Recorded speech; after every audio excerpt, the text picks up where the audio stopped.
ദളപതി വിജയിയെ മറികടക്കുമോ കേരളത്തിൽ കൂലി? സിനിമയുടെ വിതരണാവകാശത്തിനായി ഉയരുന്നത് റെക്കോർഡ് തുക. നിങ്ങൾ ആദ്യമായിട്ടാണ് ഈ ചാനൽ കാണുന്നത്, ഒന്ന് സബ്സ്ക്രൈബ് ചെയ്ത് ബെല്ലൈക്കൺ അമർത്തുക. ലോകേഷ് കനകരാജിന്റെ സംവിധാനത്തിലും അനിരുദ്ധിന്റെ മ്യൂസിക്കിലും എത്തുന്ന കൂലി കോളിവുഡിലെ ഈ വർഷത്തെ ഏറ്റവും വലിയ പ്രതീക്ഷയുള്ള സിനിമകളിൽ ഒന്നാണ്. കോളിവുഡിലെ അടുത്ത സെൻസേഷണൽ ആകാൻ കെൽപ്പുള്ള ചിത്രമാണ് ഇത്. ഇപ്പോഴത്തെ സിനിമയുടെ കേരള വിതരണാവകാശത്തെക്കുറിച്ചുള്ള അപ്ഡേറ്റ് ആണ് പുറത്തുവരുന്നത്. 16 കോടി രൂപയ്ക്കാണ് സിനിമയുടെ കേരള വിതരണത്തിനായി ആവശ്യപ്പെടുന്നത് എന്നാണ് റിപ്പോർട്ട്. വിജയ് ചിത്രങ്ങളായ ലിയോ, ഗോട്ട് എന്നിവയേക്കാൾ വലിയ തുകയ്ക്കാണിത്. എന്നാൽ ഇതിനെക്കുറിച്ചുള്ള ഔദ്യോഗിക സ്ഥിരീകരണം ഒന്നും വന്നിട്ടില്ല. അതേസമയം ചിത്രത്തിന്റെ തെലുങ്ക് വിതരണാവകാശം ഏഷ്യൻ മൾട്ടിപ്ലക്സ് പ്രൈവറ്റ് ലിമിറ്റഡ് 52 കോടിക്ക് സ്വന്തമാക്കി എന്നാണ് റിപ്പോർട്ട്. രജനീകാന്തും ലോകേഷ് കനകരാജും ആദ്യമായി ഒന്നിക്കുന്ന ചിത്രമാണ് കൂലി.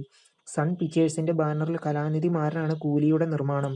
നേരത്തെ ചിത്രത്തിൽ അതിഥി താരമായി താൻ എത്തുന്നുണ്ടെന്ന് ബോളിവുഡ് താരം ആമിർ ഖാൻ വെളിപ്പെടുത്തിയിരുന്നു.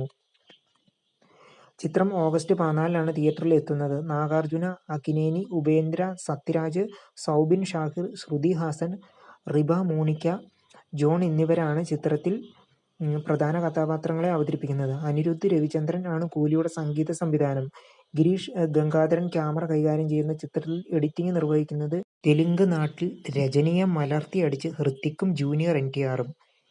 റൈറ്റ്സിൽ റെക്കോർഡ് ഇട്ട് വാർ 2. നിങ്ങൾ ആദ്യമായിട്ടാണ് ഈ ചാനൽ കാണുന്നത്, ഒന്ന് സബ്സ്ക്രൈബ് ചെയ്ത് ബെല്ലൈക്കൺ അമർത്തുക.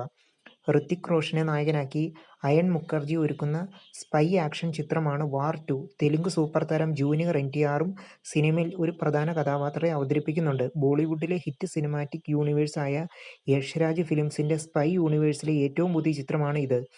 ഇപ്പോഴിതാ സിനിമയുടെ തെലുങ്ക് വിതരണാവകാശത്തിന്റെ റിപ്പോർട്ടാണ് ചർച്ചയാകുന്നത്. നിലവിൽ 80 കോടി രൂപയ്ക്കാണ് സിനിമയുടെ തെലുങ്ക് വിതരണാവകാശം വിറ്റുപോയിരിക്കുന്നത്. തെലുങ്കിലെ പ്രമുഖ നിർമ്മാതാക്കളായ സിത്താര എന്റർടൈൻമെന്റ്സ് ആണ് സിനിമയുടെ തെലുങ്കിലെ റൈറ്റ്സ് സ്വന്തമാക്കിയെന്നാണ് റിപ്പോർട്ട്. ഒരു തെലുങ്ക് ഇതര സിനിമ നേടുന്ന ഏറ്റവും ഉയർന്ന തുകയ്ക്കാണ് ചിത്രത്തിലെ ജൂനിയർ NTRന്റെ സാന്നിധ്യമാണ് സിനിമയ്ക്ക് ഇത്രയും ഉയർന്ന തുക ലഭിക്കാനുള്ള കാരണമെന്നാണ് ട്രാക്കർമാർ റിപ്പോർട്ട് ചെയ്യുന്നത്. അതേസമയം രജനി ചിത്രമായ കൂലി 52 കോടിക്കാണ് തെലുങ്ക് വിതരണാവകാശം വിറ്റുപോയത്. ആക്ഷൻ നിറഞ്ഞ ഒരു പക്കാ കൊമേഴ്സ്യൽ സിനിമയാകും വാർ 2 എന്നുറപ്പിക്കാവുന്നതാണ്. ഇപ്പോൾ പുറത്തുവരുന്ന പോസ്റ്ററുകളും ടീസറും. സിനിമയുടെ നേരത്തെ പുറത്തുവന്ന ടീസറിന് മോശം പ്രതികരണങ്ങളാണ് ലഭിച്ചത്. ചിത്രത്തിന്റെ മേക്കിങ്ങിനും VFXനും ആക്ഷൻ സീനുകൾക്കും വിമർശനങ്ങൾ ഉയരുന്നുണ്ട്. ഈ സ്പൈ യൂണിവേഴ്സിന്റേതായി നേരത്തെ പുറത്തിറങ്ങിയ സിനിമകളെ ഓർമ്മിപ്പിക്കുന്ന തരത്തിലുള്ള മേക്കിംഗ് ആണ് വാറിന്റേതെന്നും ഔട്ട്ഡേറ്റഡ് ആയി തോന്നുന്നു എന്നുമാണ് പ്രേക്ഷകരുടെ കമന്റ്.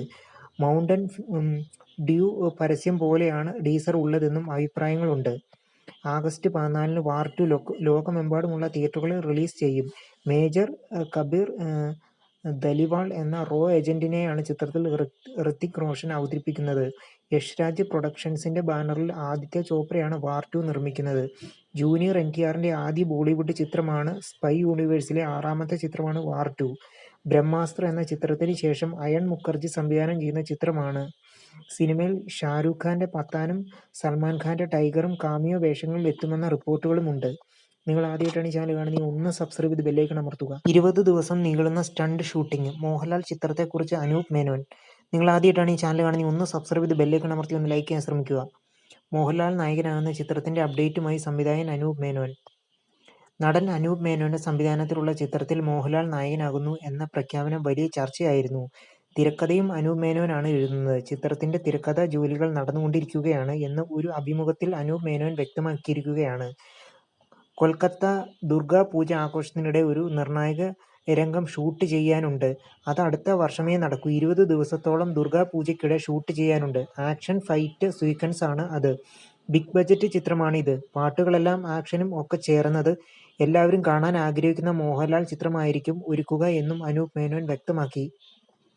നേരത്തെ മോഹൻലാലാണ് ചിത്രം പ്രഖ്യാപിച്ചത്. തിരുവനന്തപുരം, കൊൽക്കത്ത, ഷില്ലോങ് എന്നിവിടങ്ങളിൽ ചിത്രീകരിക്കുന്ന ഈ സിനിമ പ്രണയത്തിലൂടെയും ആഗ്രഹത്തിലൂടെയും സംഗീതത്തിലൂടെയുമെല്ലാമുള്ള ഒരു യാത്രയായിരിക്കുമെന്ന് മോഹൻലാൽ കുറിച്ചിരുന്നു. മികച്ച പിന്നണി പ്രവർത്തകർ അണിനിരക്കുന്ന ഈ ചിത്രത്തിന്റെ കഥ തന്റെ ഹൃദയത്തോട് ഏറെ അടുത്തു നിൽക്കുന്നതാണെന്ന് മോഹൻലാൽ പറഞ്ഞിരുന്നു. ഹേഷാം അബ്ദുൾ വഹാബായിരിക്കും സംഗീത സംവിധായകൻ. നേരത്തെ മോഹൻലാലിന്റെ പകൽ നക്ഷത്രങ്ങളുടെ തിരക്കഥ അനൂപ് മേനോനാണ് എഴുതിയിരിക്കുന്നത്. അന്ന് വലിയ വിജയം നേടിയില്ലെങ്കിലും ചിത്രത്തിന് ശ്രദ്ധയെ ആകർഷിക്കാനായിരുന്നു. അതിനാൽ അനൂപ് മേനോനുമായി വീണ്ടും മോഹൻലാൽ ഒന്നിക്കുമ്പോൾ പ്രേക്ഷകർ വലിയ ആകാംക്ഷയിലാണ്. മോഹൻലാലിൻ്റെതായി ഒടുവിൽ റിലീസ് ചെയ്ത ചിത്രം തുടരും ആണ്. കേരളത്തിൽ നിന്ന് മാത്രം 100 കോടിയോളം ചിത്രം നേടിയിരുന്നു.